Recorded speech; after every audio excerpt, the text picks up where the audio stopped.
So I'll be brief. I just wanted to come over this morning and talk about a few things. Number one, my thoughts and prayers are with Coach Houston and his family. Obviously, Mike was very close to his father, Bill. I did not get the chance to meet him, but I do know the type of person that Coach Houston is. Obviously, I can see that his dad had a major impact on him and his life. I am thankful. We did have a donor, Parker Overton. Parker and Becky last night made arrangements for Coach Houston to go see his dad yesterday afternoon and late last night. So I am thankful that Coach had that opportunity.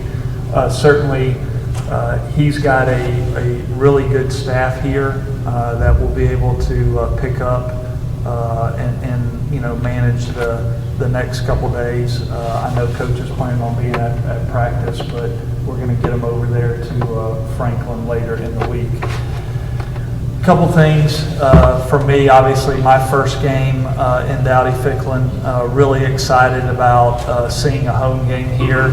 As we went around Eastern North Carolina, we talked about multiple things in the stadium. One thing that I do like about our fan base is they are very passionate and opinionated. Something that I really don't take for granted.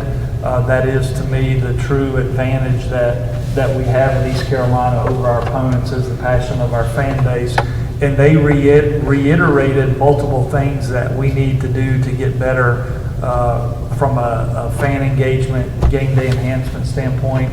Obviously, we've added a kid zone that'll be there behind sections 10 and 11, interactive games, TVs will be there. I think it will just be an amenity that will be really good for our younger fans. Obviously, we sent out a release yesterday on reduced concession prices. We worked with our vendor Aramark on making sure that there were significant items that we could reduce for our fan base. Alcohol sales, so we'll do a 12-ounce can of beer for $5, a 16-ounce can for $7. There will be some premium craft beer options at $8. And then a 12-ounce glass of wine for $7, red and white. So again, we worked with the two distributors here in town and kind of working through that. One small change that we did make, obviously, we've implemented a clear bag policy for this year. All fans will need a clear bag to get in. We did hear some feedback from a lot of moms with small kids about a diaper bag. So we did make the change that we will allow a parent and a child that they come together, that we will allow a diaper bag in. So you can't bring a diaper bag in with no child. The child's got to be part of the entry. But we did hear a lot of feedback from parents about that. And so we were quick to make that change. From a season ticket standpoint, we're right around 14,000 season tickets. We're up from 12.5 where we were last year. We got a long way to go. I do think we'll have a crowd, somewhere in the 30,000 plus range. We still have some people in a wait and see mode, and that's okay. We're going to build this the right way and continue to do things to engage our fan base and bring them in. And I hope that 14,000 number obviously goes up, and then we'll do our best to sell single game tickets. I'll be happy to answer any questions I can answer about any of our recent releases on game day enhancements. We are working with the campus and emergency management on the weather. We are 100% planning on playing the football game Saturday at 6. Obviously, we continue to monitor the weather daily. We'll take our direction and information from our folks at EMS to make a determination about what we do. but I fully anticipate to play the game on Saturday at 6. John, you had a chance to see how alcohol sales went at NC State last weekend for the first time. What was your impression of how they ran things, and what changes would you maybe make here after seeing that? Well, I was fortunate enough that I was able to walk around and see game day operations, and I really feel like that's something that we've got to be good at, is our game day operation.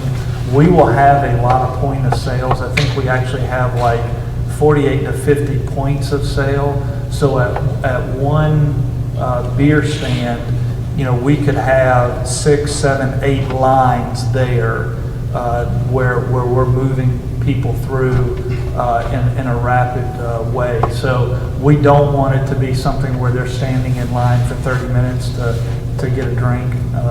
That's unacceptable. And so we want to make sure at our points of sale, one, I feel like we've got a really good number. It is somewhere in that 48 to 50 range. So I do feel really good about the number of options that we're going to have from a traffic control standpoint. Has there been thought on people coming around kind of like the NFL games or guys actually coming to the stadium? Yeah, at this time, now you're referring to hawkers for out of the concession stand, and we will do that for other things. We did not feel at this time that we would do that with alcohol sales from, again, the ID and the wristband perspective. And so that's something that maybe we could look at in the future. We're just not going to start there on Saturday. Is the game tied to campus, like, let's say there's no classes Friday, or there's a mandatory evacuation, does that mean the game can't get played? Or No, we would make a determination on the game itself. Obviously, working with campus and EMS, I feel confident that we'll be able to play the game, but I also, we need to use common sense and make sure that we're not detracting from, emergency staffing in other parts of the state. And so we'll continue to work with those individuals, but it would have no bearing. We would make a determination on the game strictly on its own merits.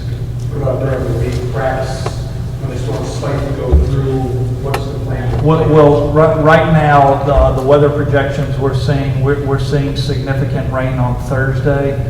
Thursday is typically just a helmet day for us. And so we would look at some indoor alternatives, if we get rained out on Thursday. It looks good for obviously today and tomorrow. So we'll make accommodations on Thursday. Would there ever be a situation where you move the team out of town to somewhere? All the information that we have at this time, I would say no. That what it looks like, at this snapshot in time is Greenville's going to get, a significant amount of rain, and that's it. Now, if we get additional information that we need to change, we'll certainly have the flexibility to do that. But right now, we're staying in town and going through a normal week schedule. All right, thank you very much.